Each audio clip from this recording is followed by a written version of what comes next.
Hello and welcome to the Commander's Quarters, your Magic the Gathering source that helps you command your budget.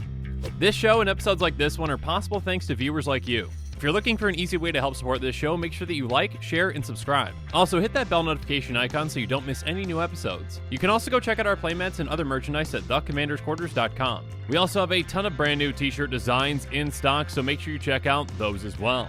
Another easy way to support this show is with our TCG Player affiliate links. So whether you're buying a deck or individual cards, you can use this general link right here or one in the description. And the final way that you can support this show is by supporting us directly by becoming a patron. There are many benefits to being a patron, and I truly couldn't do this without all of their support. Hey everyone, Mitch coming in from the Commander's Core studio. Welcome to the show. So, day 5 of spoiler season is already up and at it. My goodness, this has been a very exciting spoiler season. I mean, this morning, there's an episode on Rocco Cabaret Caterer, a commander that can, well, kind of make any creature your commander. Now, to find out what I'm talking about, make sure you check out that episode at some point, but not until... Wait! No! Okay, that was my very poor impression of Darth Vader when they added in Darth Vader yelling no for whatever reason. Very terribly to that movie. I'm pretty sure that was an addition, right? Star Wars fans, correct me in the comments below. Thank you. Regardless, to find out why I'm saying this about widespread thievery, well, you need to blame Eddie in the comments below, because it's definitely Eddie's fault as to why I'm saying no to this. Because yeah, Eddie doesn't help me at all. Not at all. Anyways, let's jump into it.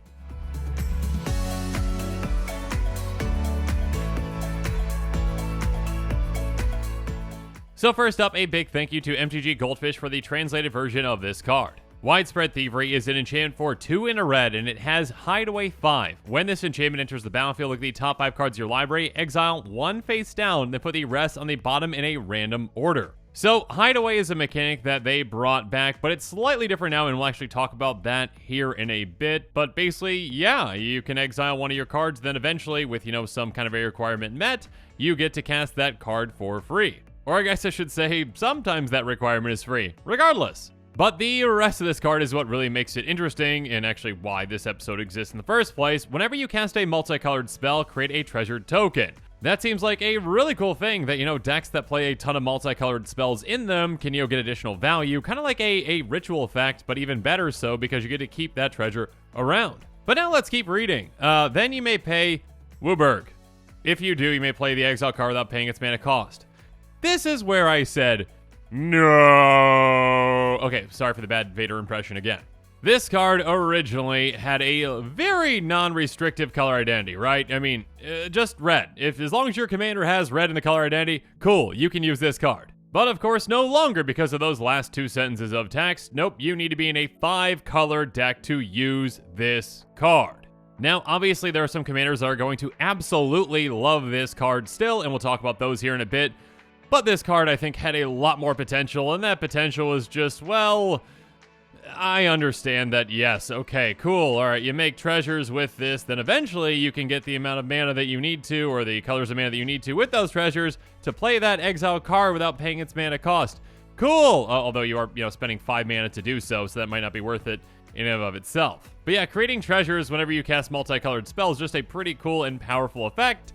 And some decks really didn't need all that other stuff on this, and because it's on there, they can't use it anymore at all.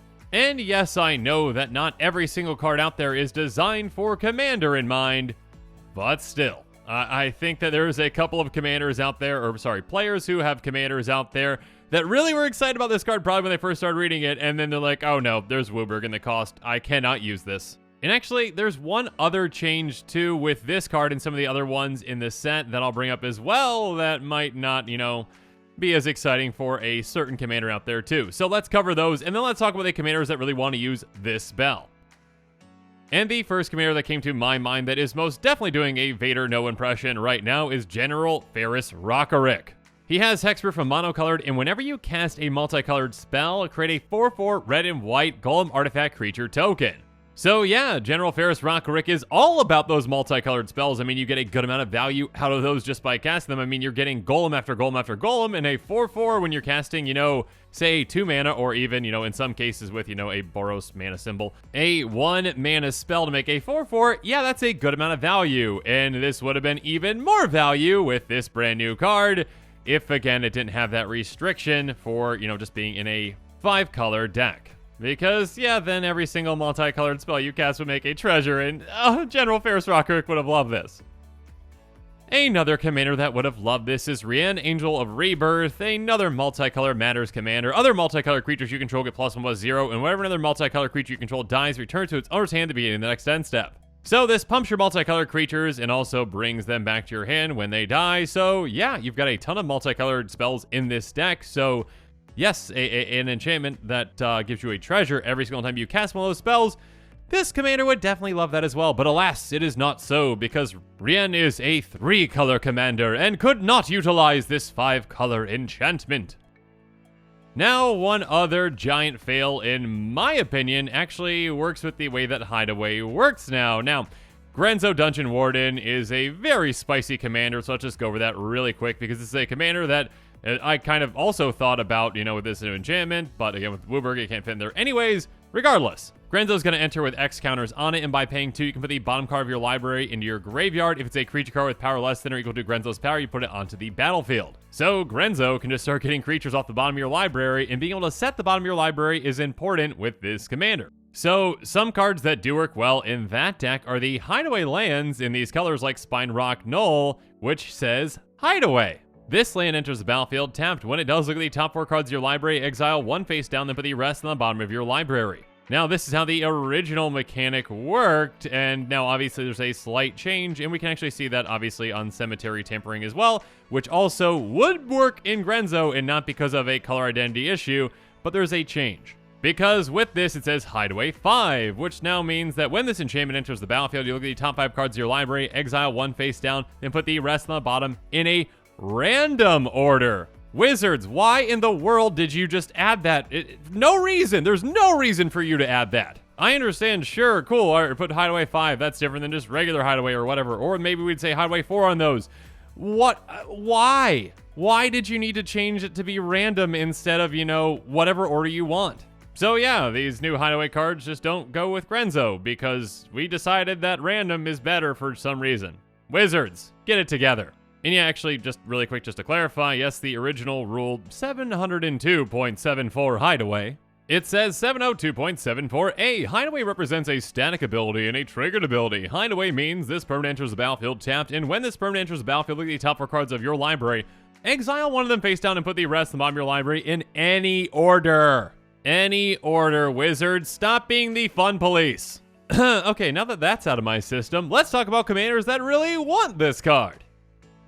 Now again, it is restricted to a 5-color color identity, obviously, so yes, there's a much smaller list than it would be, but Ramos Dragon Engine definitely could utilize this card. Ramos says whenever you cast a spell, put a +1 counter on Ramos Dragon Engine for each of that spell's colors, and by removing 5 counters from Ramos, you add double work to your mana pool, activate this ability only once each turn. So obviously, Ramos decks are all about multicolored spells. I mean, Ramos decks are going to love this set because they get more charms, and there's some Ramos decks out there that just literally want to run every single charm they can. Regardless, now with this new enchantment in play, by simply casting one of those multicolored spells, not only do you get counters on Ramos, but you also get a treasure token. And then obviously, once you want to activate Ramos, you just can and utilize, half of that mana, essentially, just Wooburg, instead of double Wooburg, you just use half of it to activate that ability for that Hideaway 5. Or to cast the Hideaway card. You know what I mean? So yeah, I can definitely see some Ramos decks out there really wanting this card. Next up, another 5-color commander that absolutely loves multicolored spells. How about Nib Misit Reborn? Nib Misit has, when it enters the battlefield, reveal the top 10 cards of your library. For each color pair, choose a card that's exactly those colors from among them. Put the chosen cards in your hand, the rest of the bottom of your library in a random order. So this Nib Misit absolutely loves guild spells, or 2-color spells, whatever. You know what I mean. This Nib Misit can get you a ton of cards off the top of your library, again, if you've got a deck that's got a good amount of, variety when it comes to your 2-color spells, and yeah, now whenever you cast them, then you get a treasure token, and then obviously, once you build enough treasures, or you probably already have Wooburg available, obviously if you cast Nib Misit already, you can then utilize that hideaway card. And of course, one final commander that I want to bring up is Jagantha the Wellspring, which actually can be your companion as well. But yeah, as a commander, it is a commander that absolutely loves multicolored spells as well. It has tap at Wooburg. This mana can't be spent to pay generic mana cost. So actually, to get the most out of this commander, you should have a good amount of multicolored spells in your deck, most likely, because, well, this commander can technically tap for 5 mana, which is a ton, but you have to utilize that mana, not on generic mana costs. So again, the more kind of pips that you have to pay for, the better. And speaking of pips to pay for, obviously just activating Jagantha, after you do cast a multicolored spell, you can just utilize that mana to actually pay that hideaway casting cost. So yeah, I could definitely see some Jagantha decks out there utilizing this card as well.